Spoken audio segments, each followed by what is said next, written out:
Pelaku pembunuhan terhadap wanita muda dan bayinya di kota Pangkal Pinang, Bangka Belitung ditangkap polisi. Pelaku merupakan suami korban, sempat mencoba meminum racun usai ditangkap.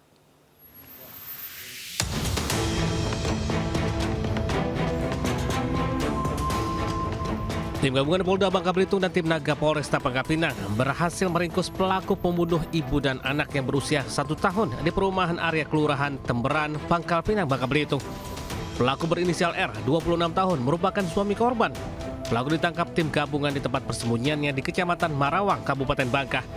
Usai ditangkap, pelaku mencoba bunuh diri dengan minum racun.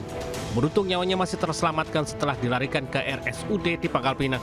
Belum diketahui pasti motif pembunuhan. Kini kasusnya diserahkan ke Polda Bangka Belitung untuk penyidikan lebih lanjut. Sebelumnya polisi menggelar olah TKP penemuan jasad ibu dan anak Iweh 31 tahun dan bayi berusia 1 tahun di Kelurahan Tamberan, Bukit Intan, Kota Pangkal Pinang. Saat ditemukan kondisi korban bersimbah darah di dalam rumahnya. Sontak peristiwa ini membuat geger warga. Warga mengaku korban yang bekerja sebagai penjual gas LPG ini sering cekcok dengan suami. Guna memastikan penyebab kematian jasad dievakuasi ke RSUD Depati Hamzah untuk dilakukan autopsi. Dari Pangkal Pinang, Bangka Belitung, Haryanto Anyus melaporkan. Pemirsa, Polda Metro Jaya kembali menangkap 2 tersangka baru terkait kasus judi online yang melibatkan beberapa orang pegawai Kementerian Komunikasi dan Digital RI. 2 tersangka berperan sebagai pemilik website judi online.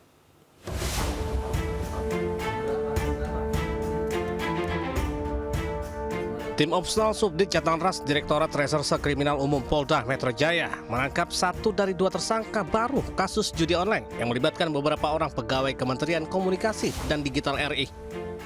Tersangka AA ditangkap saat bersembunyi di salah satu hotel bersama uang tunai ratusan juta rupiah. 2 tersangka baru, AA dan F, memiliki peran berbeda di mana AA terlibat tindak pidana pencucian uang, sementara F berperan sebagai pemilik 40 website judi online. Penyidik juga turut mengamankan beberapa barang bukti diantaranya uang tunai dari berbagai mata uang senilai 1,4 miliar rupiah, 2 unit handphone, dan 9 buah buku tabungan. Telah menangkap 2 tersangka lainnya. Yang pertama, inisialnya AA, perannya melakukan tindak pidana pencucian uang. Tersangka AA ditangkap tanggal 26 November 2024. Sejauh ini Polda Metro Jaya telah menetapkan 26 orang tersangka yang diantaranya 10 orang pegawai Komdigi serta 16 orang masyarakat sipil. Dari Jakarta, Helmi Sanjangbati Anyus melaporkan. Berdalih terdesak kebutuhan ekonomi, seorang wanita di Kabupaten Maros, Sulawesi Selatan nekat menjadi muncikari. Mirisnya, wanita ini dipekerjakan untuk melayani pria hidung belang adalah saudara iparnya.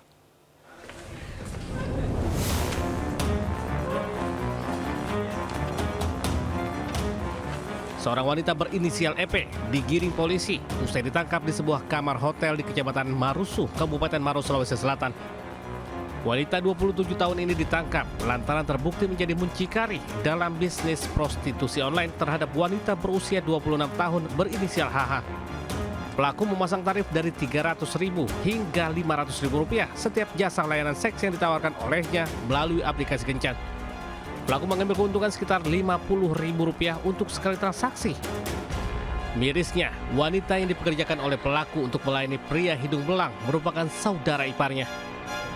Diketahui bisnis prostitusi online ini sudah dijalankan pelaku selama 2 tahun dengan dalih karena tuntutan ekonomi usai ditinggal pergi suami.